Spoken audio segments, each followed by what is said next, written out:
Chapter 51 Oberoi mention. सुबह की रोशनी धीरे धीरे डाइनिंग हॉल की बड़ी खिड़कियों से छनकर अंदर फैल रही थी।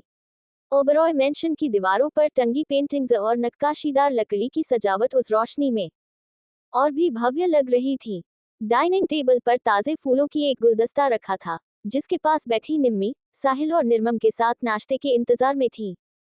निर्मम ने जैसे ही टोस्ट का टुकड़ा उठाया, एक हल्की सी नजर निम्मी पर डाली और पूछा, निवांश नहीं आया अब तक? निम्मी ने हल्की मुस्कान के साथ जवाब दिया, मॉम, बस आ ही रहा होगा, स्कूल के लिए रेडी हो रहा है। अभी उसका वाक्य पूरा भी नहीं हुआ था कि सीढ़ियों से दौड़ते कदमों की आवाज आए और कुछ ही पल में निवांश नजर आया, अंडस को अपनी स्कूल ड्रेस में, आंखों में चमक और चेहरे पर मुस्कान लिए। नमस्ते नानू, नमस्ते नानी माँ, कहकर वो एक ही झपटे में निर्मम और साहिल के पास आकर उनके पैर छूता है।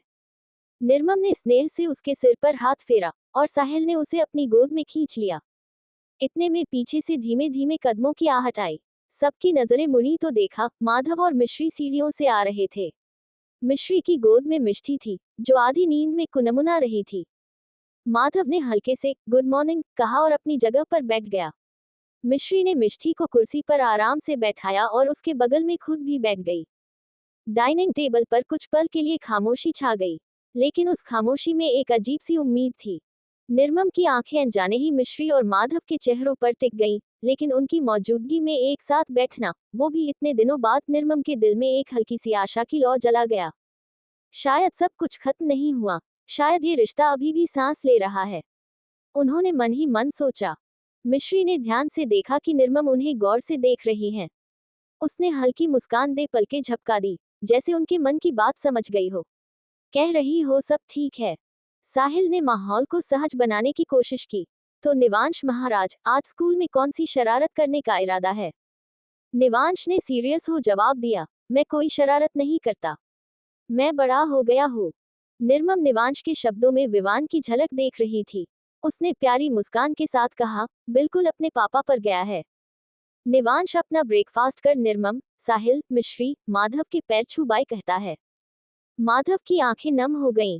उसने निवांश की ओर हाथ बढ़ाया और उसका नन्हा हाथ थाम लिया। माधव बोला, चलो तुम्हें स्कूल मैं छोड़ दूंगा।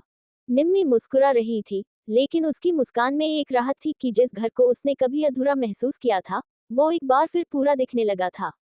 मिष्टी अपनी बड़ी बड़ी आंखों से इधर उधर देखने लगी और मिश्री की गोद में चढ़ने की कोशिश करने लगी। मिश्री ने उसे उठाया और मिष्टी ने चुपचाप सिर मां के कंधे पर रख दिया। माधव ने एक नजर मिश्री और मिष्टी पर डाली, उस नजारे में घर, अपनापन और वो सब कुछ था जिसे वो कई महीनों से तरस रहा था। निर्मम ने देखा कि माधव कुछ कहना चाह रहा था, लेकिन रुक गया। उसने सोचा, शब्दों से ज्यादा कभी कभी मौन भी सुलह करवा देता है, शायद आज वही हो रहा है। माधव निवांश का स्कूल बैग ले निवांश को लेकर बाहर अपनी कार की ओर चला जाता है।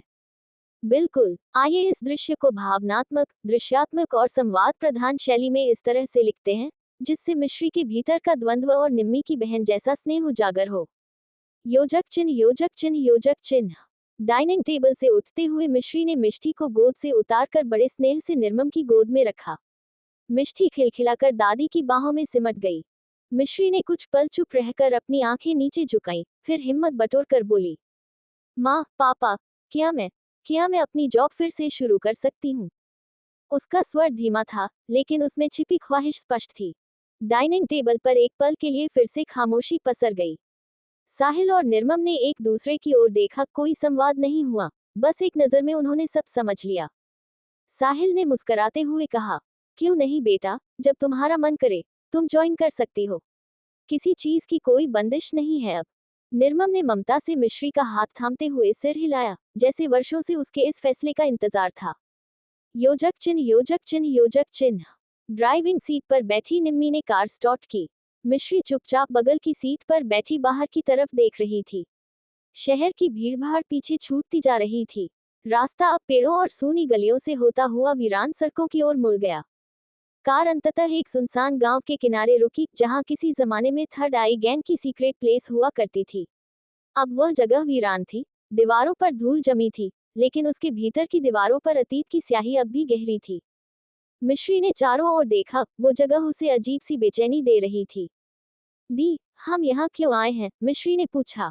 निम्मी ने उसकी ओर देखा, फिर बिना जवाब दिए उसका हाथ थामकर उसे एक टूटे हुए झरोखे की तरफ ले गई, जहां धूप की एक किरण सीधे मिश्री के चेहरे पर पड़ रही थी। मुझे तुमसे कुछ पूछना है। निम्मी की आवाज सख्त नहीं, पर सच्चाई से लिपटी थी। क्या तुम्हारे और भाई के बीच सब ठीक है? मिश्री ने नजरें चुराईं। उसकी पलकें हल्की सी फड़की और उसने धीमे स्वर में कहा, नहीं दी, ऐसा कुछ नहीं है। निम्मी ने उसके चेहरे को अपनी हथेलियों में थाम लिया। उसकी आंखें सीधे मिश्री की आंखों में झांक रही थीं। मिश्री, ये नजरें झूठ नहीं बोल सकती। मैं तुमसे बहन नहीं, एक औरत की तरह पूछ रही हूँ, मुझे सच सुनना है। मिश्री की आंखें भर आईं। वह उन आंखों से नजरें नहीं मिला सकी। निम्मी की हथेलियों के बीच उसका चेहरा कांप उठा। मैंने बहुत कोशिश की दी, सब ठीक रखने की, पर कुछ रिश्तों की दरारें चुपचाप बढ़ती जाती हैं, बिना शोर किए। क्या तुम उसे अब भी उतना ही चाहती हो? निम्मी ने पूछा। मिश्री ने बिना झिझक के कहा, चाहना कभी कम नहीं हुआ दी, बस समझौते करते करते खुद से दूरी हो गई। निम्मी ने उसे अपने सीने से लगा लिया। मिश्री का रोना तेज हो गया। वो फफक फफक कर रो रही थी। कितने ही सालों में उसे कोई सहारा देने वाला मिला था। निर्मम और साहिल के सामने वो रोना नहीं चाहती थी। वो जानती थी वो उनके सामने रोएगी तो वो इसे ऐसे देख दुखी हो जाएंगे। माधव से भी उनके रिश्ते खराब हो जाएंगे। इतने सालों बाद तो माधव उन्हें मिला था। उनके रिश्ते अपने रिश्ते की तरह खराब नहीं करना चाहती थी। निम्मी मिश्री को संभल रही थी। चैप्टर 52। अब आगे। पुरानी, वीरान सी जगह थी, जहां अब कोई हलचल नहीं होती थी। खामोश दीवारें, बेजान पेड़ और हवा में घुली रहस्यमय ठंडक। एक कोने में रखे बेंच पर निम्मी और मिश्री बैठे थे। मिश्री की आंखें अब भी लाल थीं, लेकिन चेहरा शांत था, जैसे किसी तूफान के बाद समंदर शांत हो गया हो। निम्मी ने मिश्री का हाथ थामा और धीरे से पूछा, तुम्हारे और भाई के बीच क्या चल रहा है, मिश्री? मैं देख सकती हूँ, कुछ बहुत गहराई से टूटा है।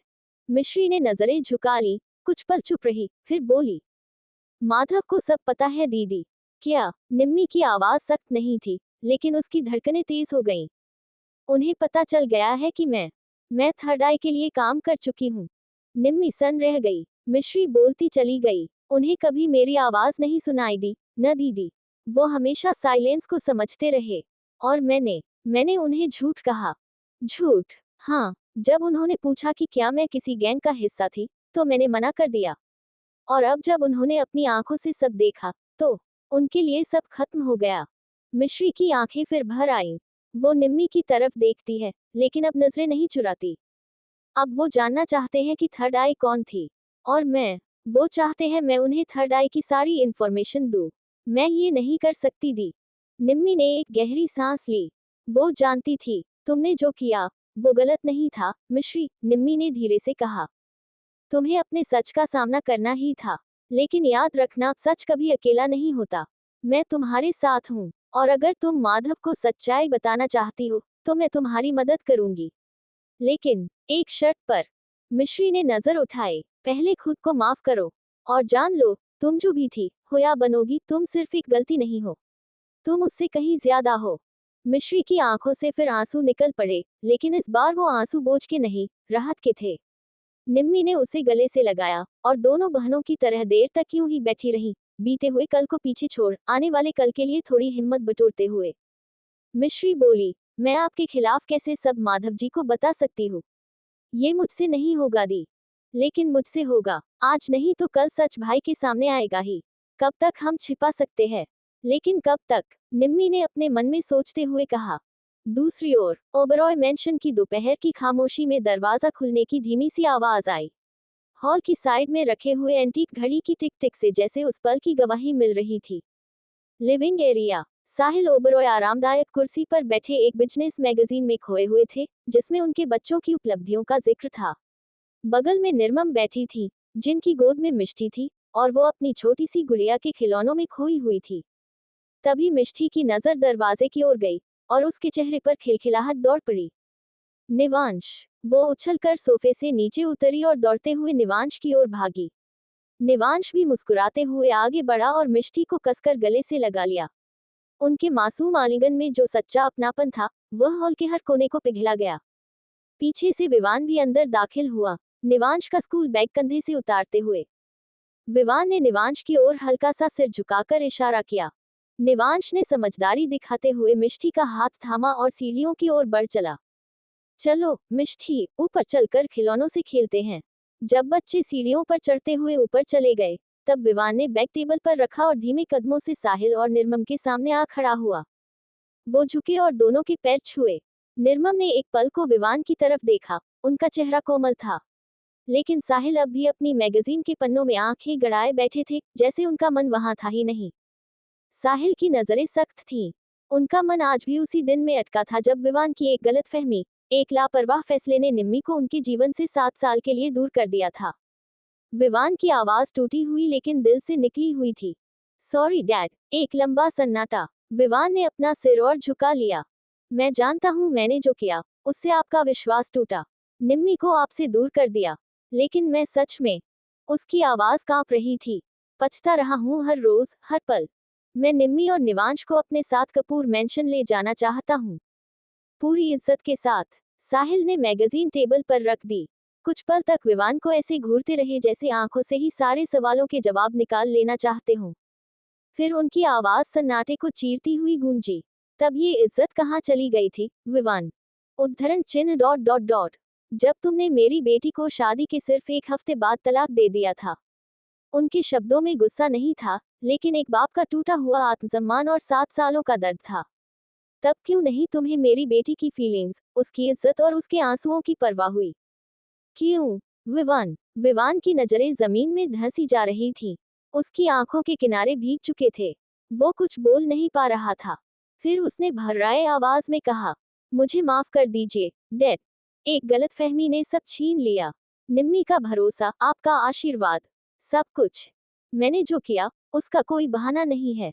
मैं बस इतना कह सकता हूँ, आई एम सॉरी, डैड। उसकी आवाज लड़खड़ा गई। वो वहीं खड़ा था, जैसे किसी न्यायालय में अपना अपराध कबूल करता कोई अपराधी। लेकिन यह अदालत सिर्फ रिश्तों की थी। निर्मम अब तक चुप थी, लेकिन साहिल की आंखों में जो लावा फूटने लगा था, उसे देखकर उन्होंने उसकी बाजू हल्के से छू ली। बस साहिल, उन्होंने धीमे स्वर में कहा, अब वक्त उस दरार को भरने का है, न कि और गहरा करने का। साहिल की मर्दाना थोड़ी थोड़ी देर कांपी, लेकिन उन्होंने खुद को संयत किया। उन्होंने कुछ नहीं कहा, बस मुड़कर बालकनी की ओर चल दिए। विवान अब भी वहीं खड़ा था, नजरें झुकी हुई, दिल में क्षमा की गुहार लिए। निर्मम धीरे से पास आई। उनकी आंखें नम थी लेकिन आवाज माँ जैसी ही कोमल। गलती सबसे होती है, विवान। लेकिन बेटा, एक औरत की भावनाएं, वो एक पल की गलतफहमी से कुचली नहीं जानी चाहिए थी। विवान ने सिर हिलाया। मुझे आज ये सब समझ आ रहा है, मम्मा। मैं निम्मी को अपनी जिंदगी में वापस लाना चाहता हूँ, लेकिन आपके फैसले का सम्मान करूंगा। बस आप सबका आशीर्वाद। चैप्टर 53। अब आगे। केजी सेक्शन, ब्लॉक ए, क्लासरूम। समय, लंच ब्रेक। घंटी बजते ही बच्चों ने अपने लंच बॉक्स निकाल लिए थे। छोटी छोटी डेस्कों पर बैठे हुए नन्हे बच्चे अब अपने पसंदीदा खाने में खो गए थे। वेद हमेशा की तरह चुपचाप अपनी सीट पर बैठा था। उसके सामने उसकी मम्मी ने बड़े प्यार से बनाया आलू पराठा और दही रखा था। वो बड़े मजे से नरम पराठे के टुकड़े तोड़कर दही में डुबो डुबो कर खा रहा था। उसकी मासूम आंखों में जैसे खाना ही पूरी दुनिया था। तभी थाप, एक मोटा लड़का, अंश, तेजी से आया और बिना कुछ बोले वेद का लंच बॉक्स खींच लिया। अंश हंसते हुए, तेरे लंच में तो रोज मजेदार चीजें होती हैं वेदू। चल, आज मैं टेस्ट करता हूँ। वेद ने कुछ कहने की कोशिश की, पर उसके होंठ कपकपा गए। उसकी आंखें नम हो चली थीं। अंश ने लापरवाही से पराठा तोड़ा और मुंह में भर लिया। क्लास के कुछ बच्चे हंस पड़े, किसी ने कुछ कहा नहीं, लेकिन किसी की नजर ये सब शांति से देख नहीं पा रही थी। जानवी, पीछे की सीट से उठकर वो तेज कदमों से अंश के पास पहुंची। उसकी फ्रॉक थोड़ा झूल रही थी और 2 चोटियों में लगे रिबन गुस्से में उछलते लग रहे थे। जानवी तीखी आवाज में, अंश, अगर तुझे इतना भूख लगती है, तो मम्मी से कह दो 2 टिफिन पैक करके दे। ये किसी का हक छीनने की जगह नहीं है। अंश मुंह में पराठा ठूंसते हुए, तेरा तो खा नहीं रहा ना मैं, तुझे क्या दिक्कत? जानवी उसके और वेद के बीच खड़ी होकर, इसका खा रहे हो, और ये मेरा दोस्त है। इसका मतलब तुम मुझसे पंगा ले रहे हो। क्लास में सन्नाटा छा गया। जानवी का चेहरा लाल हो रहा था, लेकिन उसकी आवाज बिल्कुल ठंडी और डराने वाली थी। जानवी धीरे पर सख्त लहजे में, अगर दोबारा इसे छेड़ने की कोशिश की ना, तो याद रखना, तुम्हारे लंच में मैं सिर्फ मिर्च भरवा दूंगी। फिर न खाना खा पाओगे, न बोल पाओगे। अंश सकपका गया। जानवी ने वेद का टिफिन वापस उसकी टेबल पर रखा और अंश की तरफ इशारा किया, दूर हटो। अंश बिना कुछ बोले पीछे हट गया और अपनी सीट पर जा बैठा। जानवी ने वेद की ओर मुड़कर उसकी आंखों में देखा। वेद थोड़ा मुस्कुराया, जैसे उसकी दुनिया फिर से ठीक हो गई हो। वेद धीरे से, थैंक यू जानवी। जानवी मुस्कुराते हुए, थैंक यू बाद में, पहले खा ले वरना मैं ही खा जाऊंगी। वेद हंस पड़ा। दोनों साथ बैठ गए और जानवी ने अपना टिफिन भी खोल लिया, उसमें मैंगो सैंडविच था। जानवी, तू एक खा, मैं एक खाऊंगी। Fair deal. वेद ने सिर हिलाया और दोनों दोस्तों ने मिलकर लंच ब्रेक को अपनी छोटी सी जीत का जश्न बना दिया। स्कूल का गेट, छुट्टी का समय। समय, दोपहर 1 बजे। स्कूल की घंटी बजी और बच्चों का रेला गेट की ओर उमड़ पड़ा। बैग पीठ पर टांगे, कुछ दौड़ते, कुछ उछलते और कुछ रोते हुए, जैसे हर बच्चे की एक अपनी दुनिया हो। वेद स्कूल की सीढ़ियां उतर रहा था, थोड़ा थका सा लेकिन मुस्कान लिए। तभी उसकी नजर सामने खड़ी अपनी मम्मा वेदा पर पड़ी। वो जल्दी से उसकी तरफ भागा। वेदा झुकते हुए, आ गया मेरा हीरो। चलो जल्दी से बैग दो, कार में चलते हैं, फिर आइसक्रीम, ठीक। तभी पीछे से आवाज आई।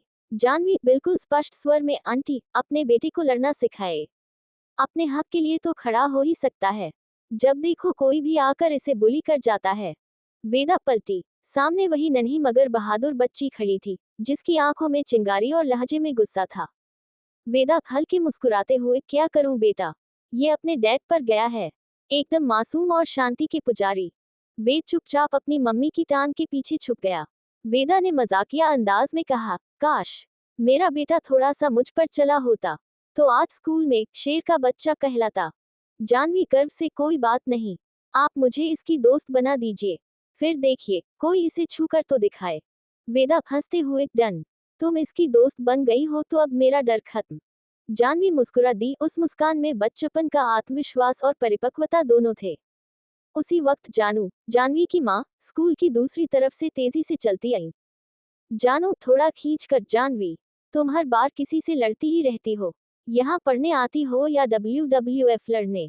जानवी बिल्कुल शांत अंदाज में, मम्मा, मैं यहाँ बुली होने भी नहीं आती, कोई बात गलत लगे तो बोलना ही तो सिखाया है डैड ने। जानू कुछ नहीं बोली, सिर हिलाकर जानवी का हाथ थामा और अपनी कार की ओर बढ़ गई। वेदा पीछे से जानवी को जाते हुए देखती हुई बोली, मैंने तो अपनी बहू ढूंढ ली है। उसी वक्त वेदा का पति वासु, जो कार से बाहर आ चुका था, उसकी बात सुनकर हैरानी से पूछ बैठा, वासु, क्या बड़बड़ा रही हो? बहू, अभी तुम्हारा बेटा 5 साल का हुआ है। वेदा शरारत से, हाँ तो क्या हुआ, 25 का होने में कौन सा जमाना लग जाएगा। जब राइटर का मन करेगा, हमारा बेटा सीधे टाइम लैप में बड़ा होकर आ जाएगा। वासु हंसते हुए, तुम और तुम्हारी फिल्मी स्क्रिप्ट। दोनों कार में बैठ गए। पीछे सीट पर बैठा वेद अब थोड़ी सी और मुस्कान में था, क्योंकि आज उसे कोई बचाने वाला मिल गया था। और शायद एक दोस्त, जो शेरनी भी थी और उसकी परवाह भी करती थी। कपूर मेंशन, साहिल का कमरा। समय, शाम का वक्त। कमरे में हल्का सा अंधेरा था। खिड़की से आती धूप की आखिरी किरणें पर्दों से छनकर साहिल के चेहरे पर गिर रही थी। वो खामोश थे, जैसे किसी गहरी सोच में डूबे हुए हों। निर्मम हल्की चाल से उनके पास आई और बैठ गईं। कुछ देर तक वो भी चुप रही, फिर धीमे स्वर में बोली, साहिल जी, अब बहुत हो गया, आपको विवान को माफ कर देना चाहिए। साहिल ने कोई प्रतिक्रिया नहीं दी। उनके हाथों की पकड़ अपने घुटनों पर कस गई। निर्मम, माना, उसने हमारी निम्मी को छोड़कर बहुत गलत किया, पर क्या निम्मी ने भी तो कोई गलती नहीं की। उसने भी तो अपनी प्रेगनेंसी की बात हम सबसे छुपाई थी। 7 साल तक, 7 साल, साहिल जी। साहिल की आंखें धीरे धीरे नम होने लगी। दिल पर पड़ी परतें किसी पुराने जख्म की तरह फिर से उभरने लगी थी। निर्मम धीरे, पर सच्चाई से, हमने हमेशा सोचा कि हमारी बेटी सही है, पर वो भी इंसान है, उससे भी गलती हुई, और गलती दोनों से हुई, तो सजा सिर्फ एक को क्यों। साहिल की नजरें अब सामने लगी तस्वीर पर टिक गई थी, उसमें निम्मी अपनी कॉलेज ग्रेजुएशन ड्रेस में मुस्कुरा रही थी। उसे देखकर एक गहरा सूनापन उनके भीतर गूंज उठा। निर्मम, मान जाए साहिल जी, निवांश के लिए, उस मासूम के लिए जिसके पास माँ बाप है लेकिन वो साथ नहीं है, और उनका साथ सिर्फ आपकी माफी से ही संभव हो सकता है। कई मिनटों की चुप्पी के बाद साहिल ने गहरी सांस ली और सिर धीरे धीरे हाँ में हिला दिया। ठीक है निर्मम, अब और देर नहीं करनी चाहिए। उनका स्वर थका हुआ था, लेकिन राहत भरा। चैप्टर 54। अब आगे। राजवंश कंपनी बोर्ड रूम। स्थान निम्मी का ऑफिस केबिन।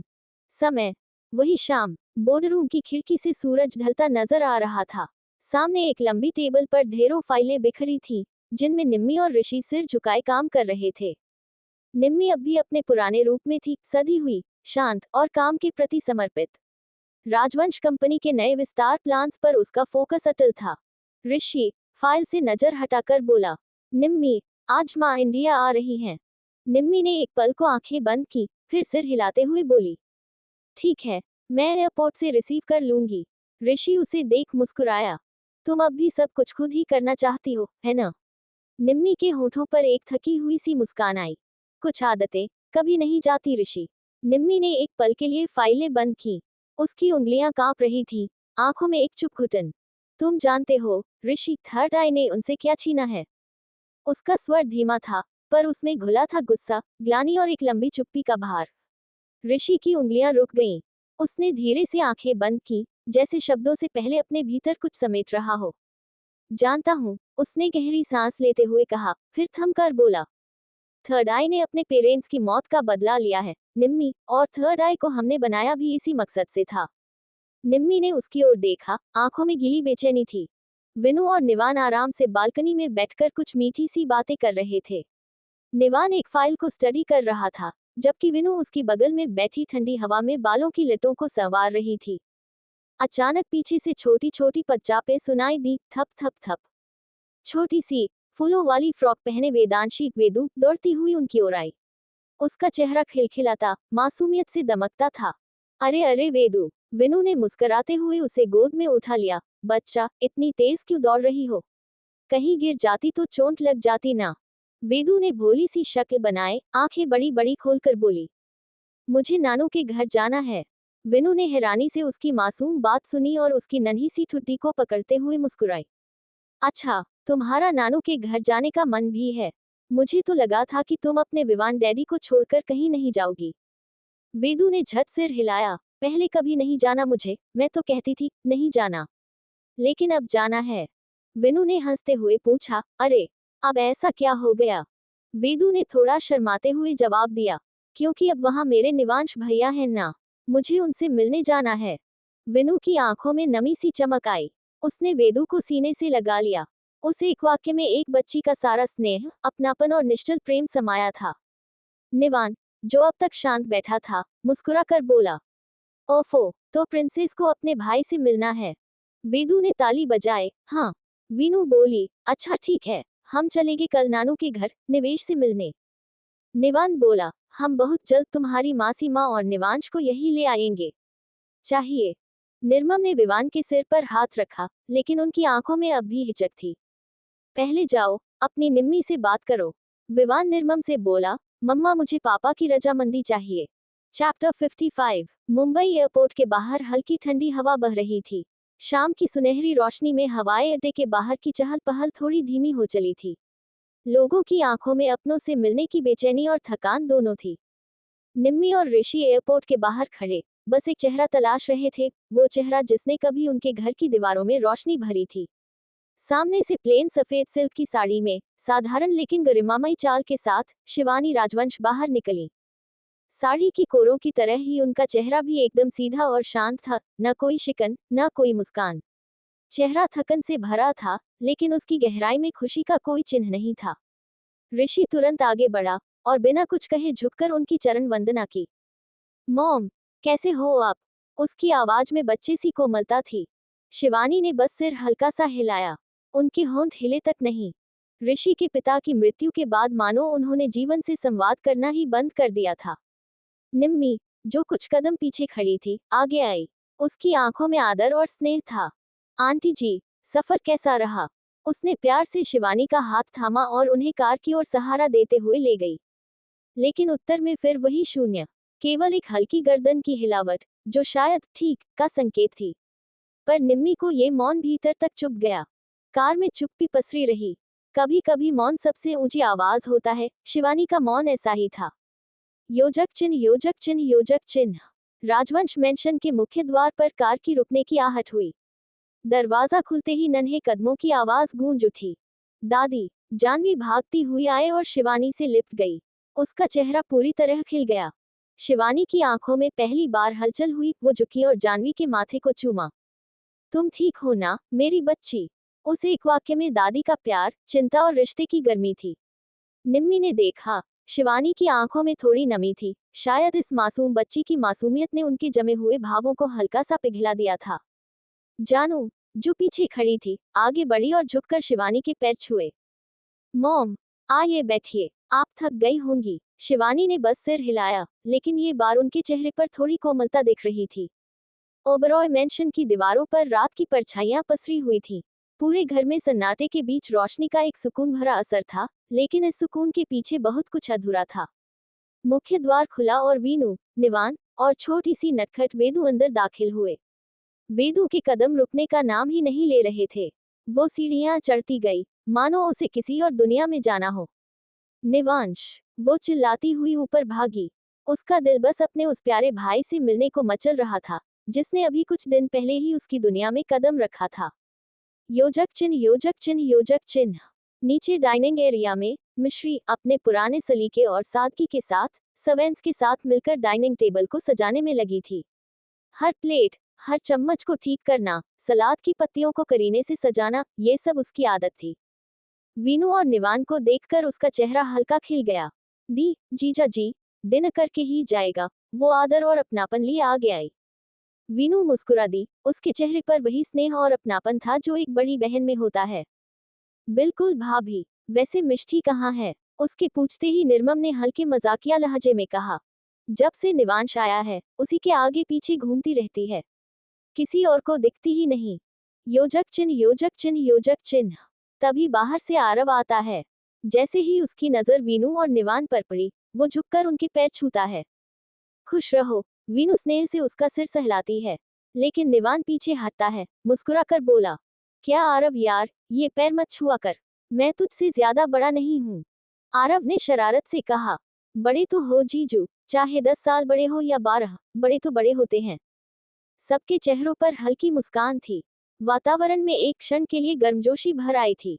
योजक चिन्ह, योजक चिन्ह, योजक चिन्ह। कुछ देर बाद सभी लोग डाइनिंग टेबल पर बैठे थे, पर एक कुर्सी खाली थी, माधव की। वीनू, जो आज की शाम को थोड़ा पारिवारिक और खास बनाना चाहती थी, बोली, मॉम, थोड़ा भाई को समझाए, उनकी भी फैमिली है, आज तो वैसे भी संडे है, तो क्या काम इतना इम्पोर्टेंट है? उसकी आवाज में शिकायत कम, पर दुख ज्यादा था। निर्मम और साहिल की नजरें अनायास ही टेबल के एक कोने की ओर गईं, जहां मिश्री एक तरफ बैठी निवांश, वेदू और मिष्टी को अपने हाथों से खाना खिला रही थी। उसके चेहरे पर वो पुरानी सी शांत मुस्कान थी, पर उसकी आंखों में अजीब सी थकान थी, वो थकान जो सिर्फ तब आती है जब कोई लंबे समय से अकेला जूझ रहा हो। वीनू नहीं जानती थी कि पिछले 4 सालों से माधव और मिश्री एक ही घर में रहकर भी दो अजनबी बन चुके थे।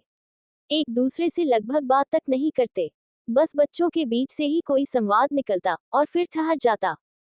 डाइनिंग टेबल भले सजी हुई थी, लेकिन उस पर कई रिश्ते भूखे बैठे थे, कुछ संवाद के, कुछ माफी के और कुछ हिम्मत के। रात गहराई से उतर आई थी। ओबरॉय मैंशन की दीवारें शांत थीं, लेकिन एक कमरे के भीतर धीमी सी रोशनी अभी भी जल रही थी। कमरे में मंद पीली रोशनी, और उसके बीच मिश्री नन्ही मिष्टी को थपकियों में सुला रही थी। मासूम चेहरे पर नींद ने अपनी चादर तान दी थी, और मिश्री का चेहरा एक माँ के प्यार, एक पत्नी की टूटी उम्मीदों और एक औरत के अंतहीन इंतजार से भरा था। दूसरी ओर दरवाजा खुला। माधव अंदर आया, चुपचाप। उसके चेहरे पर थकान नहीं, पर एक अनकहा बोझ था। वो सीधे वॉशरूम चला गया। जब लौटा, तो मिश्री अब कमरे के कोने में खड़ी हो चुकी थी, और मिष्टी अब गहरी नींद में थी। मिश्री ने बगल की टेबल से कुछ पेपर्स उठाए और माधव के सामने रख दिए। माधव जी, मैंने साइन कर दिए हैं। उसकी आवाज ठंडी थी, पर उसमें कांपती दृढ़ता थी। उम्मीद करती हूँ आप खुश होंगे। अब मैं और थर्ड आई की परछाई मिष्टी पर नहीं पड़ने देंगे। डिवोर्स के बाद मैं इस घर की ओर कभी मुड़कर भी नहीं देखूंगी। आरव को लेकर चली जाऊंगी। उसके आखिरी शब्दों के साथ उसकी आवाज भर्रा गई। आंखें नम थीं, पर आंसू अब भी किसी कोने में छुपे खड़े थे। मिश्री धीरे से उन दस्तावेजों को माधव के हाथ में थमाकर बालकनी की ओर बढ़ गई। कमरे में बस धीमी हवा की आवाज बची थी, और माधव, जो उन पेपर्स को पकड़े खड़ा रह गया। उसकी आंखें उन दस्तावेजों को नहीं, बल्कि बीते 4 सालों की गलतियों को देख रही थी। वो धीरे से दस्तावेजों को टेबल पर रखता है और फिर कुछ देर बाद बालकनी की ओर बढ़ता है। योजक चिन्ह, योजक चिन्ह, योजक चिन्ह। बालकनी में ठंडी हवा बह रही थी। मिश्री रेलिंग पर झुकी खामोशी से रात के अंधेरे में कुछ ढूंढ रही थी, शायद अपनी ही अधूरी पहचान। माधव चुपचाप पीछे आया। उसने धीरे से मिश्री के कंधे पर सिर रखा और पहली बार बहुत समय बाद उसके लहजे में कोई परछाई नहीं थी, सिर्फ सच था। मिश्री, आई एम सॉरी। मिश्री के बदन में हल्की हलचल हुई, पर वो अब भी चुप थी। मैंने कभी तुम्हारा पास नहीं पूछा, नहीं जानने की कोशिश की कि तुम दोनों अकेले क्यों हो, तुम्हारी फैमिली कहाँ है। बस सोचता रहा, कहीं पूछ लूं तो तुम्हें तकलीफ न दे दूं। उसकी आवाज कांप रही थी। पर तुमने जो सबसे बड़ी तकलीफ सही है, वो मैं ही था, मिश्री। वो अब सीधा खड़ा हो गया। उसकी आंखें अब मिश्री की आंखों से टकरा रही थी। मुझे नहीं पता था कि तुम थर्ड आई की वजह से आज भी सांसें ले रही हो, कि तुम और आरव जिंदा हो, सिर्फ इसलिए क्योंकि कोई तुम्हारी रक्षा कर रहा था। पर उसने एक गहरी सांस ली। थर्ड आई ने मासूमों की जान भी ली है। इतना कहते ही मिश्री का चेहरा तेजी से उसकी ओर मुड़ा। उसकी आवाज में गूंज थी, गुस्सा नहीं, सच्चाई थी। वो लोग मासूम नहीं थे, माधव। एक सन्नाटा भर गया। मिश्री की आंखें अब धधक रही थी। वो अब तक चुप रही थी, माधव की बातें सुन रही थी, पर अब कुछ कहना जरूरी था। वो लोग मासूम नहीं थे। उन्होंने थर्ड आई के माँ पापा को मारा था, उन्हें जला दिया गया था, उनके बच्चों को अनाथ कर दिया गया। माधव कुछ कहना चाहता था, लेकिन मिश्री ने हाथ उठाकर उसे रोका। उसका बदला थर्ड आई ने लिया है। बस इससे ज्यादा मैं तुम्हें कुछ नहीं बता सकती। चैप्टर 56। मिश्री माधव को थर्ड आई के बदले की बात बताती है। अब आगे। निम्मी ने अपनी कार मेंशन के बाहर रोक दी। एक पल के लिए उसने गर्दन उठाए। ऊपर बालकनी में मिश्री और माधव एक साथ खड़े थे। उनके बीच चुप्पी थी, पर वो चुप्पी बोल रही थी बहुत कुछ। निम्मी ने उनकी ओर एक निगाह डाली और फिर बिना रुके अंदर चली गई। योजक चिन्ह, योजक चिन्ह, योजक चिन्ह। ऊपर कमरे में वीनू ने निवांश और वेदू को सुला दिया था। दो मासूम चेहरे, जिनकी मासूमियत अभी तक इस घर की जटिलताओं से अछूती थी। निम्मी कमरे में आए और बिना किसी से कुछ कहे वॉशरूम में चली गई। चुपचाप कपड़े बदले। उसके हाव भाव में थकान नहीं, एक अजीब सी बेचैनी थी, जैसे उसके अंदर कुछ लगातार बोल रहा हो और वो उसे अनसुना करने की कोशिश कर रही हो। जब वो बाहर आए, वीनू उसकी ओर देखे बिना बोली, मुझे कुछ बात करनी है। फिर धीमे कदमों से बालकनी की ओर चली गई और झूले पर बैठ गई। निम्मी कुछ क्षण खड़ी रही। उसकी नजरें फिर एक बार सोए हुए निवांश और वेदू पर पड़ी, उसकी दुनिया, उसका डर, उसका सच। वो बालकनी की ओर बढ़ी और चुपचाप वीनू के पास बैठ गई। वीनू ने एक नजर उसकी ओर देखा और अगले ही पल उसे गले से लगा लिया, एक बहन की तरह नहीं, एक माँ की तरह, जैसे सालों का बांध अब टूट चुका हो। तूने इतना सब अकेले क्यों सहा, निम्मी? वीनू की आवाज कांप रही थी। मुझे क्यों नहीं बताया कि तू प्रेग्नेंट है? क्यों मुझसे खुलकर बात नहीं की? क्यों मुझे अकेला छोड़ कसमों में बांध कर चली गई? क्यों, निम्मी, क्यों? हर सवाल में सिर्फ सवाल नहीं था, वो छूट गया समय, अधूरा रिश्ता और भरोसे की टूटी डोर थी। निम्मी की आंखों में आंसू छलक आए। उसने वीनू को फिर से कसकर गले लगाया और बस धीरे से बोली, सॉरी दी, सॉरी। मैं हिम्मत नहीं कर पाई कुछ भी कहने, बताने की। मुझे माफ करना दी। उसकी आवाज में सिर्फ पछतावा नहीं था, डर और भारी राज भी था, कुछ हिस्सा जो उसने अब तक किसी को नहीं बताया था। उसने आंखें बंद कर ली और मन ही मन बोली, सॉरी दी, मैं तो आपसे आपकी असली पहचान भी छुपा रही हूँ। मुझे माफ कर देना। सुबह की किरणें ओबरॉय मैंशन की खिड़कियों से अंदर झांक रही थी। घर में एक अलग ही उत्सव का माहौल था, जहां हर कोना जैसे किसी खुशखबरी की आहट में मुस्कुरा रहा था। लिविंग एरिया में हल्की हलचल थी। सर्वेंट्स चाय और नाश्ते की ट्रे इधर उधर ले जा रहे थे और घर के बड़े बुजुर्ग सोफों पर बैठकर हल्के स्वर में बातें कर रहे थे। आज का दिन खास था। कपूर फैमिली बड़ी आत्मीयता और गरिमा के साथ मेंशन में प्रवेश कर चुकी थी। विवान शांत, संजीदा और निम्मी की ओर हर पल टकटकी लगाए बैठा, आज एक बार फिर उसकी जिंदगी में निम्मी को सम्मानपूर्वक वापस लाना चाहता था। और निम्मी, जो सबके सामने मुस्कुरा रही थी, अंदर ही अंदर एक उथल पुथल से गुजर रही थी। पंडित जी अपने पंचांग के साथ एक कोने में बैठे थे। कुंडलियां सामने रखी थीं। निम्मी और विवान की जन्म तिथियां, ग्रह नक्षत्रों की जोड़ घटाव और भविष्य की गणनाएं। कुछ देर तक मौन रहा, फिर पंडित जी बोले, 10 दिन बाद का मुहूर्त उत्तम है। विवाह सिद्धि योग है। पूर्णिमा की रात है। बहुत शुभ घड़ी है। सुनते ही कमरे में एक खुशी की लहर दौड़ गई। कपूर परिवार और ओबरॉय परिवार के चेहरों पर रौनक लौट आई थी। उस भीड़ में से वामिका, कपूर परिवार की बड़ी बहू, तेजतर्रार और सौम्य, एक छोटी सी मखमली बॉक्स लिए निम्मी के पास आई। उसने मुस्कुराते हुए निम्मी का हाथ थामा और बॉक्स उसकी हथेली पर रखते हुए बोली, ये मेरी छोटी बहू के लिए है। अब सब पुराना भूलकर नई शुरुआत करेंगे, निम्मी। निम्मी की आंखें एक पल को भीग गईं। उसने वो बॉक्स खोला। उसमें हीरे और पन्ने से जड़ा एक कड़ा था, राजसी और परंपराओं से भरा। वामिका ने आगे कहा, ये हमारे परिवार में हर बहू को दिया जाता है। अब ये तुम्हारा है। सभी तालियां बजाने लगे। सिर्फ एक कोना था जो खामोश था, मिश्री, जो हल्की मुस्कान के साथ सब देख रही थी, लेकिन उसकी नजरें माधव की ओर थी, जो बिना कुछ कहे उस बॉक्स और निम्मी के चेहरे को देख रहा था। चैप्टर 57। अब आगे। निम्मी का कमरा। हल्की सी खिड़की से आती धूप और पर्दे की थरथराहट में एक अलग सी शांति थी। कमरे में दो लोग खड़े थे, एक दूसरे की बाहों में, जैसे सालों का टूटा भरोसा आज फिर से जुड़ना चाह रहा हो। विवान ने निम्मी को अपने सीने से लगाते हुए अपनी आंखें बंद कर ली थी। निम्मी भी उसके गले में अपनी बाहें डाले, बस चुपचाप खड़ी थी। उन दोनों के बीच कोई शब्द नहीं थे, लेकिन उनकी धड़कनों का संगीत जैसे एक पुराने अधूरे गीत को फिर से गा रहा था। कुछ देर बाद विवान ने हल्के से उसका चेहरा ऊपर उठाया और गंभीर स्वर में बोला, निम्मी, मैं वादा करता हूँ, इस बार कुछ अधूरा नहीं रहने दूंगा। जो भी होगा हम बात करेंगे, मिलकर सुलझाएंगे, वरना फिर कोई माया बीच में आ जाएगी और हम फिर एक दूसरे को खो देंगे। माया, उस नाम का असर निम्मी की आंखों में दिखा। वो एक टीस थी, एक छाया जो उनके बीच कभी दीवार बन गई थी। लेकिन इस बार निम्मी ने बिना एक शब्द बोले सिर्फ हाँ में सिर हिला दिया। विवान ने उसके माथे पर एक लंबा चुंबन दिया और फिर उसे अपनी मजबूत बाहों में वैसे ही भर लिया, जैसे कोई टूटी किताब को दोबारा सहेजकर शेल्फ में सबसे ऊपर रख दे। उसी पल दरवाजे की तरफ से एक मासूम, चहकती आवाज आई, मॉम, डैड। दोनों ने मुड़कर देखा। निवांश, उनकी जिंदगी की सबसे प्यारी पूंजी, उनके प्यार की एकमात्र गवाही, खुशी से दौड़ता हुआ उनके पास आ गया। विवान और निम्मी दोनों ही घुटनों के बल बैठ गए और अपने बेटे को भींचकर गले से लगा लिया। तीनों के चेहरों पर मुस्कान थी, एक पूरा परिवार, एक फिर से बनी तस्वीर। मैं अपने मॉम डैड की शादी देखूंगा, निवांश चहका। मैं बहुत एंजॉय करूंगा, डांस भी करूंगा, ढेर सारी तस्वीरें भी लूंगा। विवान और निम्मी हंस पड़े। इस बार विवान ने पहले निम्मी के गाल पर एक चुंबन दिया, फिर दूसरे पर, जैसे उन वर्षों की दूरी को मिटा रहा हो। हमारी शादी सिर्फ रस्म नहीं होगी निम्मी, विवान फुसफुसाया। ये हमारे बेटे की पहली याद बनेगी और हमारी आखिरी अधूरी कहानी का नया चैप्टर। चैप्टर 57। अब आगे। ओबरॉय मेंशन इन दिनों सजी धजी यादों से भरा था। दालानों में हंसी गूंज रही थी, फूलों की सजावट हो रही थी और हर तरफ शादी की तैयारियों का शोर था।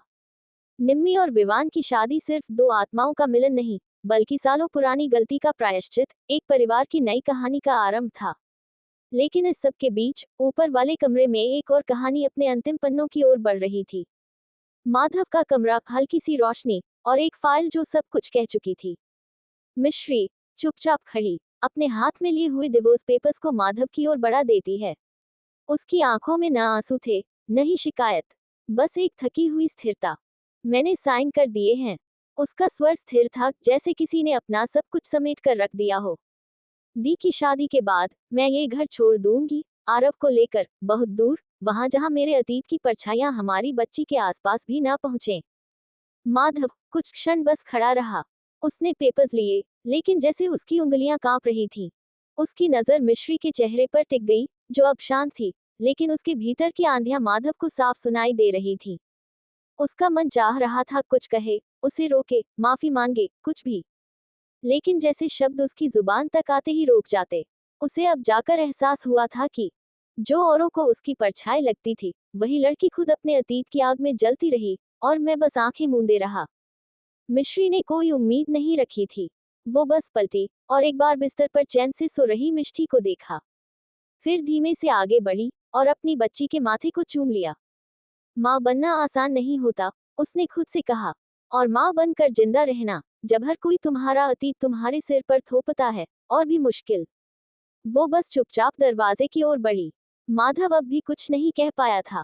मिश्री ने बिना उसकी ओर देखे ही कहा, मैं ऑफिस जा रही हूँ। मिष्टी उठी तो उसका ध्यान रखिएगा। माधव ने पहली बार झुककर पेपर्स को देखा। उसके नाम के आगे मिश्री की आखिरी साइन। हर शब्द एक कहानी थी और हर साइन एक छूटी हुई माफी। वो अब भी वहीं खड़ा था, लेकिन शायद पहली बार थोड़ा टूटा हुआ। दूसरी ओर नीचे की मंजिल पर हॉल गुलजार था। निम्मी की शादी के कपड़े आ रहे थे, संगीत की रिहर्सल शुरू हो चुकी थी और वेदू पूरे घर में नाचती घूम रही थी। परंतु ऊपर किसी के दिल का संगीत अब भी अधूरा था। शाम का वक्त, सूरज ढल चुका था, आसमान में हल्की बैंगनी रोशनी फैली थी। मिश्री अपने ऑफिस से बाहर निकली, हाथ में पर्स और फाइलें थीं। उसके कदम भारी थे, जैसे हर एक कदम उसे एक और फैसले की ओर ले जा रहा था। जैसे ही वह मेन गेट के पास पहुंची, सामने माधव खड़ा था, गाड़ी से टिके हुए, शांत मगर बेचैन। आंखों में कुछ कहने की कोशिश, पर होंठ खामोश। मिश्री को रुकते देख वह धीरे से उसके सामने आ खड़ा हुआ। माधव, मिश्री, साथ चलते हैं, घर तक। मिश्री कुछ पल उसे देखती रही, फिर उसकी आवाज आई, 2 दिन बाद हम हमेशा के लिए अलग हो रहे हैं माधव जी, तो ये सब अब रहने दीजिए। अब मैं और बर्दाश्त नहीं कर सकती, और नहीं इस दिखावे की ताकत बची है मुझ में। उसके लहजे में ना गुस्सा था, न ताना, बस थकान थी। माधव कुछ कहना चाहता था, शायद माफी, शायद कोई सफाई, लेकिन शब्द गले में ही अटक गए। उसने बस उसे जाते देखा, धीरे धीरे, जैसे कोई सपना आंखों से उतरता है। मिश्री ने फोन से एक टैक्सी बुक की।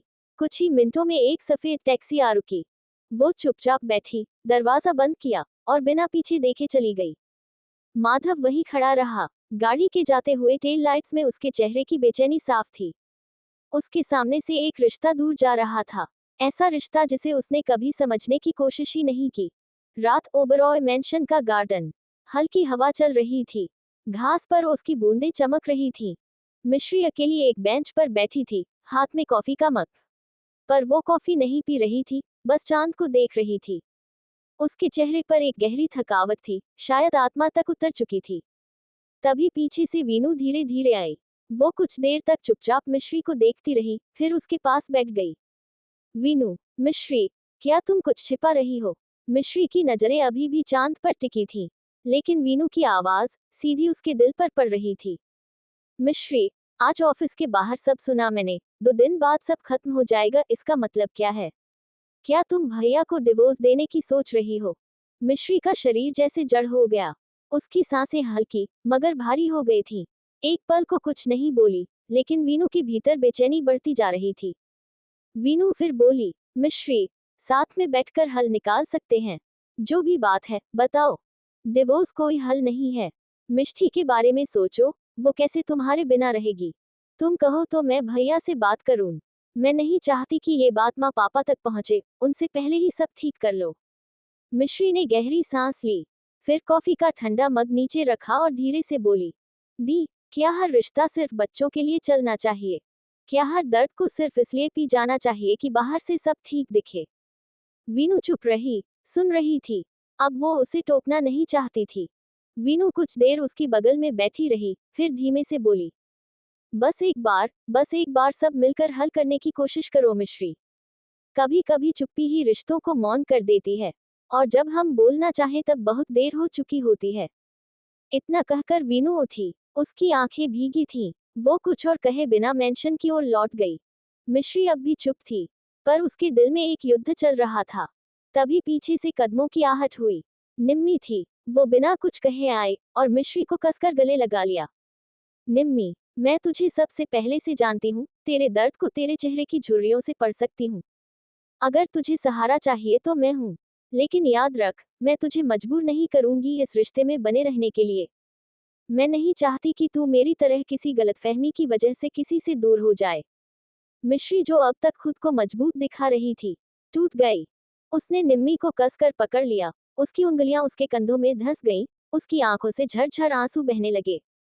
मिश्री कांपती आवाज में बोली, दी, मुझसे ये सब अब बर्दाश्त नहीं हो रहा। मैं रोज खुद को टूटते हुए देखती हूँ और कुछ नहीं कर पाती। मैं मिष्टी के लिए मुस्कुराती हूँ, पर हर रोज अंदर ही अंदर मरती हूँ। मैं नहीं जानती मैं और कितने दिन यूं झूठी जिंदगी जी पाऊंगी। निम्मी ने उसका सिर अपने कंधे पर टिकाया। धीरे धीरे उसके बालों में उंगलियां फेरती रही, जैसे कोई माँ अपने रोते हुए बच्चे को सुला रही हो। निम्मी ने आंखें बंद कर मन ही मन सोचा, मिश्री, तू थक चुकी है, लेकिन तेरा दर्द अब अकेला नहीं रहेगा। अब चाहे जो हो, मैं तुझे फिर टूटने नहीं दूंगी। चैप्टर 58। अब आगे। हल्दी की रस्म। ओबरॉय मेंशन का गार्डन एरिया। गुलाबी पीले फूलों से सजा मंडप। चारों ओर गेंदा और गुलाब की खुशबू। धूप हल्की सुनहरी है। पक्षियों की चहचहाहट के बीच पारंपरिक ढोल की थाप गूंज रही है। निम्मी पीले सूट में बैठी है, उसके चेहरे पर हल्की मुस्कान है और आंखों में कुछ बेचैन यादें। तभी निवांश दौड़ता हुआ आता है। उसके हाथ में हल्दी है। निवांश हंसते हुए, मम्मा अब मैं तुम्हें सबसे पहले हल्दी लगाऊंगा। वो अपने छोटे छोटे हाथों से निम्मी के गालों पर हल्दी लगाता है और मासूमियत से चूम लेता है। निम्मी की आंखें भर आती हैं, लेकिन वह मुस्कुराती है। मस्ती और डांस। वीनू, मिश्री, वेदू, निर्मम, साहिल, वामिका सभी थोड़ी देर बाद हल्दी की थाली लेकर आते हैं। वीनू, चलो निम्मी, अब तेरी दीदी का नंबर है। फिर सभी ने मिलकर थोड़ा सा फन डांस किया, ढोल की धुन पर। स्वर, मेहंदी लगा के रखना। स्वर, लड़की वाली लड़की वालों की। मिश्री और वामिका भी निम्मी के चारों तरफ नाचती हैं, जबकि वेदू और निवांश साथ में खुश हो ताली बजाते हैं। विवान पास आता है, झुककर निम्मी के गालों पर हल्दी लगाता है। दोनों की आंखों में वही पुरानी मोहब्बत फिर से दिखती है। मस्ती और डांस। वीनू, मिश्री, वेदू, निर्मम, साहिल, वामिका सभी थोड़ी देर बाद हल्दी की थाली लेकर आते हैं। वीनू, चलो निम्मी, अब तेरी दीदी का नंबर है। फिर सभी ने मिलकर थोड़ा सा फन डांस किया, ढोल की धुन पर। स्वर, मेहंदी लगा के रखना। स्वर, लड़की वाली लड़की वालों की। मिश्री और वामिका भी निम्मी के चारों तरफ नाचती हैं, जबकि वेदू और निवांश साथ में खुश हो ताली बजाते हैं। संगीत की रात। सामने एक छोटा सा मंच, रोशनी, फेरी लाइट्स और संगीत की रंगीन सजावट। विवान निम्मी की जोड़ी पर एक रोमांटिक जोड़ी डांस। स्वर, तेनू लेके मैं जावांगा। निवांश और वेदू की एक मस्ती भरी परफॉर्मेंस होती है। वीनू और निवान पुराने कॉलेज दिनों के गानों पर थिरकते हैं। निर्मम, साहिल भी पीछे नहीं रहते। एक छोटा सा प्यारा सा रोमांटिक डांस। फेरे और शादी का दिन। सुनहरी सुबह, फेरे की रस्में शुरू हो चुकी हैं। निम्मी लाल जोड़े में बेहद सुंदर लग रही है। विवान की आंखें बस उसी पर टिकी हैं। पंडित मंत्र पढ़ता है, 7 वचन, 7 फेरे। हर फेरे पर विवान और निम्मी एक दूसरे की आंखों में झांकते हैं, जैसे हर बार एक नई कसमें खा रहे हों। फूलों की बारिश होती है। निवांश अपनी मम्मा पापा को देखकर सबसे ज्यादा खुश है। विदाई की जगह एक नई शुरुआत। निम्मी सबको गले लगाती है, माधव, मिश्री, साहिल, निर्मम। निवांश उसका हाथ पकड़ कहता है, अब हम सब साथ रहेंगे ना। निम्मी मुस्कुराती है, पीछे मुड़कर एक आखिरी बार सबको देखती है और विवान के साथ नए जीवन की ओर बढ़ जाती है। Reception party. हॉल सुनहरे और गहरे नीले रोशनों से जगमगा रहा था। झूमर की चमक और मंच पर लगी फेरी लाइट्स माहौल को शाही बना रही थी। निम्मी ब्लैक सिल्क की साड़ी में गजब ढा रही थी। उसकी साड़ी पर बारीक सिल्वर वर्क था, जो हल्की रोशनी में चमक रहा था। स्लीवलेस ब्लाउज और हाई बन में बंधे बाल उसके चेहरे की मासूम खूबसूरती को निखार रहे थे। विवान ने भी उसी शेड का ब्रोकेड शेरवानी पहना हुआ था। दोनों की जोड़ी किसी परीक्षा के राजा रानी जैसी लग रही थी। गेस्ट्स का तांता लगा था, कोई उन्हें गले लगाता, कोई आशीर्वाद देता। ओबरॉय फैमिली भी पहुंच चुकी थी। वीनू, वेदू, साहिल, निर्मम, जानवी, वामिका सभी वहां थे, बस मिश्री नहीं थी। माधव जैसे ही स्टेज पर चढ़ा, उसकी चाल में हल्का संकोच था, लेकिन मुस्कुराहट में गहराई थी। विवान से गले मिलने के बाद वो धीरे से निम्मी की ओर बढ़ा। निम्मी, बहुत सुंदर लग रही हो, उसकी आवाज सधी हुई थी। निम्मी ने भी मुस्कुराते हुए गले लगाया। और तभी माधव की नजर उसके कंधे पर गई। निम्मी की साड़ी की प्लेट थोड़ी सरक गई थी, और वहीं कंधे पर बना वही निशान जिसे माधव ने कभी थर्ड आई की असली लीडर के कंधे पर देखा था। माधव की आंखें एक पल को फैल गईं। वो पीछे हटते हुए कुछ बोल नहीं पाया। उसकी सांसें हल्की तेज चलने लगी। निम्मी, जो एक साइड में चली गई, अभी भी भीड़ में मुस्कुरा रही थी, उसकी तरफ देखा भी नहीं, शायद जानती थी कि अब एक नजरिया बदल चुका है। माधव हल्के से पीछे हट गया। उसके कानों में मिश्री की कई बातें गूंजने लगी। थर्ड आई ने जो किया, उसकी वजह कुछ और थी। कुछ सच ऐसे होते हैं जो सबको बताने लायक नहीं होते।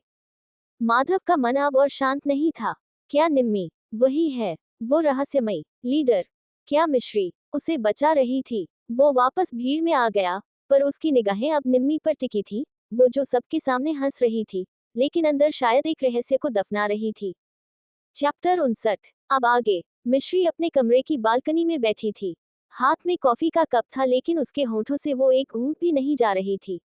हवा में अजीब सी बेचैनी तैर रही थी। अचानक दरवाजे पर दस्तक हुई। उसने पलट कर देखा, माधव। उसके चेहरे पर गंभीरता थी। आंखों में कोई तूफान था जिसे वो अब दबा नहीं पा रहा था। मिश्री, हल्के से मुस्कुराने की कोशिश करते हुए, आइए, आप अंदर आएं। माधव कमरे में आया, दरवाजा बंद कर सीधे उसके सामने खड़ा हो गया। माधव, धीरे लेकिन थरथराती आवाज में, वो निशान जो मैंने आज निम्मी के कंधे पर देखा, वही था ना जो मैंने थर्ड आई की लीडर के कंधे पर देखा था। मिश्री का हाथ कप से फिसलते फिसलते बचा। उसने नजरें फेर ली। मिश्री, आप क्या कहना चाहते हैं माधव जी? माधव, सच बताओ मिश्री, क्या निम्मी ही थी वो थर्ड आई की असली लीडर? मिश्री कुछ पल चुप रही। उसकी आंखें नम हो चली थीं। मिश्री, आप जानना चाहते हैं? तो सुनिए। हाँ, निम्मी दी ही थी थर्ड आई की असली लीडर। उसने वो गैंग अपने माता पिता की मौत का बदला लेने के लिए बनाई थी। और जब उसका मकसद पूरा हो गया, तो उसने सब कुछ खत्म कर दिया। उसने हमें बचाया, मुझे, आरव को, हमारी जिंदगियां निम्मी ने बचाई थीं। माधव 2 कदम पीछे हट गया, जैसे किसी ने उसकी आत्मा में कोई झटका दे दिया हो। माधव, लेकिन तुमने ये सब मुझसे छुपाया इतने साल। मिश्री, धीरे से, आंखों में आंसू, क्योंकि तुम कभी सुनने को तैयार नहीं थे माधव। तुम सिर्फ वही सच देखना चाहते थे जो तुम्हारी नजरों में सही था। जो मैं कहती वो या तो बचाव लगता या झूठ। मैं थक गई थी समझाते हुए। कमरे में कुछ देर सन्नाटा रहा। माधव धीरे से आगे बढ़ा। उसके पास आकर हल्के से बोला, अगर मैं सब कुछ जानना चाहूं, पूरी सच्चाई, क्या तुम बताओगी? मिश्री की आंखों से आंसू गिर पड़े। अगर जानने की हिम्मत है तो हाँ, बताऊंगी। लेकिन सच जानना आसान नहीं होगा माधव जी, कल का इंतजार कीजिए। आज की रात माधव के लिए कटनी मुश्किल थी। मिश्री के शब्द कानों में गूंज रहे थे। कमरे में हल्की सी ठंडी हवा चल रही थी, लेकिन माधव की सोच उससे कहीं ज्यादा ठंडी और भारी थी। वो बिस्तर पर लेटा था, आंखें खुली, लेकिन नींद कहीं दूर छूट चुकी थी। कितनी रातें उसने इस औरत से दूरी बनाए गुजारी थी, और आज, जब वो पास थी, दिल और आत्मा दोनों कांप रहे थे। क्या आज वो सच में सब जान पाएगा?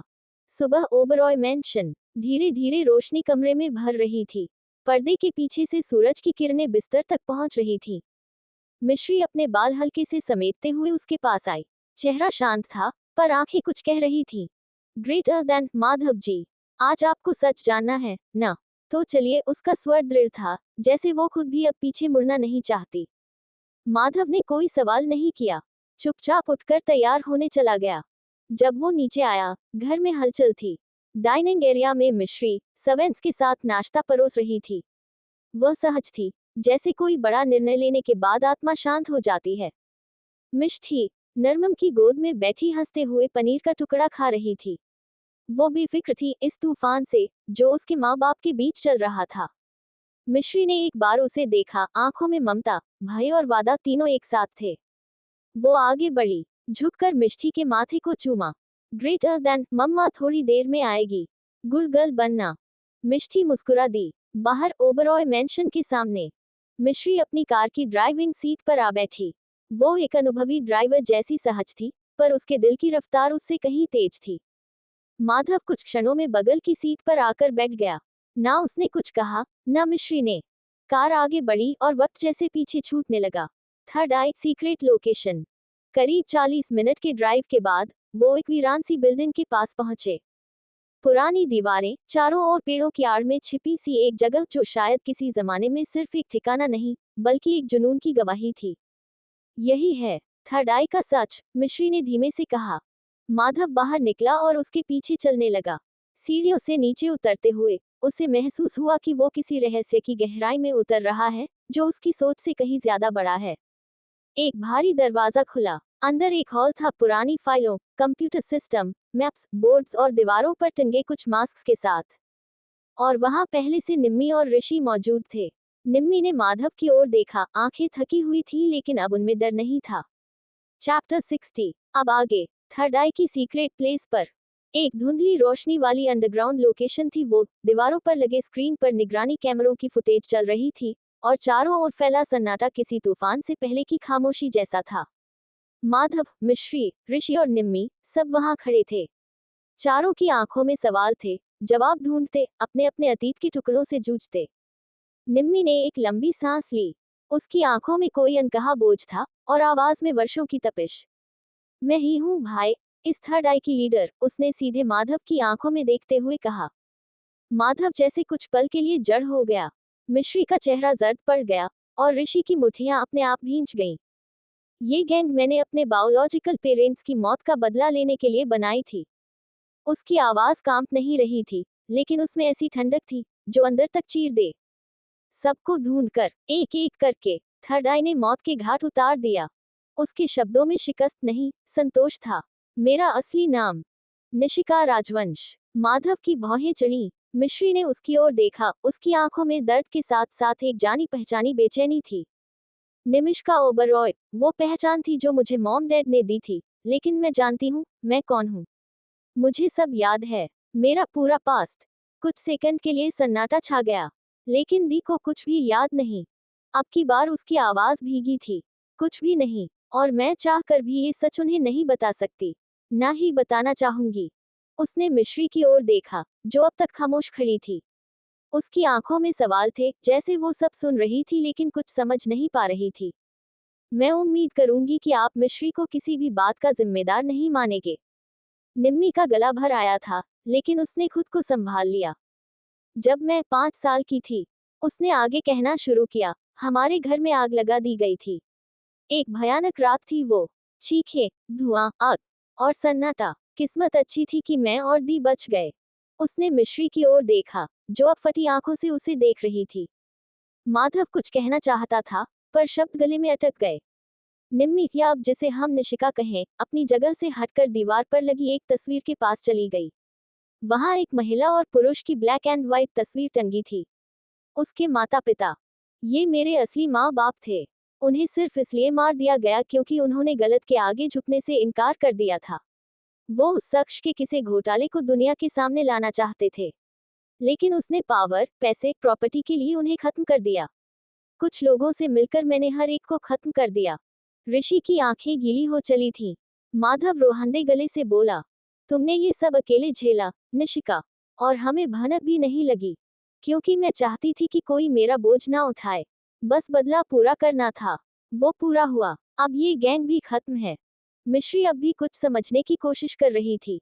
उसका चेहरा स्याह पड़ा था, जैसे किसी गहरी नींद से जगा हो। कमरे की हवा जैसे ठहर गई थी। हर एक शब्द जो निम्मी, निशिका ने कहा, माधव के जहन में बवंडर बनकर घूम रहा था। उसके हाथों की नसें तनी हुई थीं। उसका जबड़ा भींचा हुआ। आंखें कुछ पल के लिए निम्मी पर टिकी रहीं, फिर धीरे से उसने निगाहें झुका लीं। माधव ने वो साल बड़ी मुश्किल से गुजारे थे, जो वो अपने माँ पापा से बिछड़ गया था। वो सब भी उसके जहन में घूम गया। तुम्हें पता है, निम्मी, उसने गहरी आवाज में कहा, कभी कभी हम जिस सच को जानना नहीं चाहते, वो सबसे पहले हमारे दरवाजे पर आ खड़ा होता है, जैसे आज तुम खड़ी हो। निम्मी या निशिका ने कुछ कहने के लिए होंठ खोले, पर माधव ने हाथ उठाकर उसे रोक दिया। मैं एक पुलिस अफसर था, उस वक्त भी, जब मैंने तुम्हें पहली बार देखा, जब मिश्री मेरी बीवी बनी थी। उसकी आवाज अब भारी हो चुकी थी, लेकिन साफ। और उस वक्त भी मैंने अपनी कसमों को चुना था, सच्चाई को नहीं, क्योंकि मैं चाहता था कि मेरी दुनिया बची रहे। मिश्री, मेरा बच्चा, सब कुछ। वो एक पल को रुका। उसके चेहरे पर थकावट थी, वो बोझ जो सालों से वो अपने कंधों पर ढो रहा था। और आज जब मैं जानता हूँ कि मेरी ही बहन एक अंडरवर्ल्ड ऑपरेशन की मास्टरमाइंड रही है, तो मुझे एक साथ दो झटके लगते हैं। एक अफसर के तौर पर और एक भाई के तौर पर। कमरे में अब भी सन्नाटा था, लेकिन उसने गहरी सांस ली। मैं ये भी जानता हूँ कि तुमने जो किया, वो सिर्फ अपनी बहन और अपने माँ बाप के लिए किया। और बदले की आग में जलते हुए तुमने किसी निर्दोष को नहीं मारा। तुम्हारे मिशन का रास्ता अंधेरा था, पर मकसद शायद उस अंधेरे से बाहर आने का था। उसने अब पूरी तरह से निम्मी की ओर देखा। इसलिए, एक अफसर की तरह मैं तुम्हें दोषी मान सकता था, लेकिन एक भाई की तरह मैं सिर्फ गर्व महसूस कर रहा हूँ। निम्मी की आंखों में आंसू भर आए।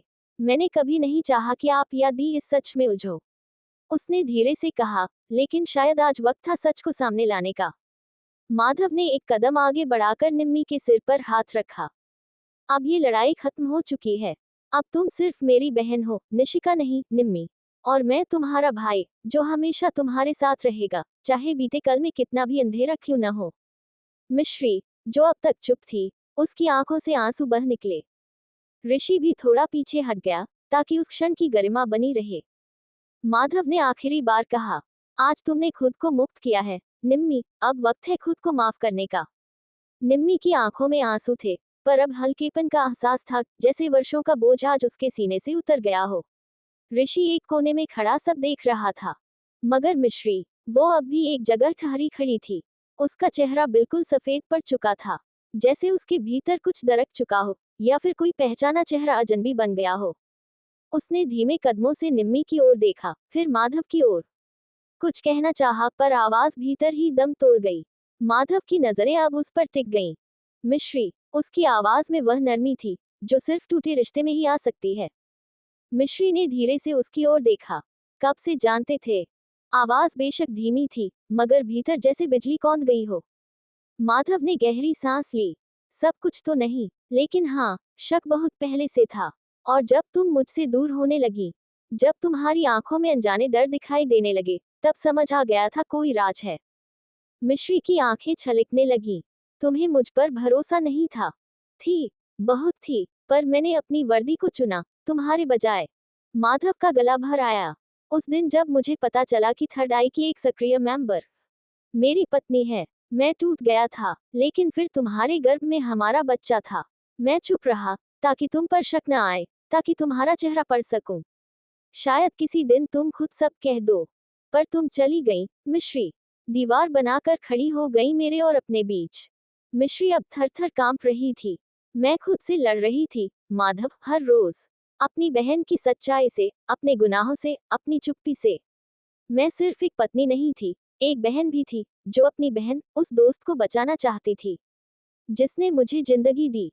तुमसे कुछ छिपाना आसान नहीं था, पर उस वक्त सच बताना उससे भी ज्यादा मुश्किल था। माधव कुछ कदम आगे आया। उसका चेहरा अब नर्म था। कोई आरोप नहीं था, सिर्फ थका हुआ प्रेम था। मुझे तुमसे नफरत कभी नहीं हुई, मिश्री। बस, मैं खुद को रोक नहीं पाया। मिश्री की आंखों से बहते आंसू अब उसके गालों पर थे। हमारा रिश्ता क्या बचेगा, माधव? उसकी आवाज टूटी थी, कांपती हुई। माधव चुपचाप उसके पास आया, और उसका हाथ अपने हाथों में ले लिया। हमारा रिश्ता टूटा था, खत्म नहीं हुआ। हम दोनों अधूरे हैं, लेकिन साथ में, शायद अब भी पूरा हो सकते हैं। मिश्री ने उसकी आंखों में देखा। कोई सवाल नहीं बचा था अब। सिर्फ एक जवाब था, तुम अब भी मेरा घर हो। माधव ने उसके माथे पर चुपचाप एक चुंबन दिया। उस एक क्षण में, पुराने जख्मों की परतें जैसे हल्की हो गई थी। वो सीक्रेट अंडरग्राउंड जगह, अब सिर्फ रहस्य नहीं, रिश्तों की पुनर्स्थापना का गवाह बन चुकी थी। नेक्स्ट चैप्टर कल आएगा। Thanks for your love and support.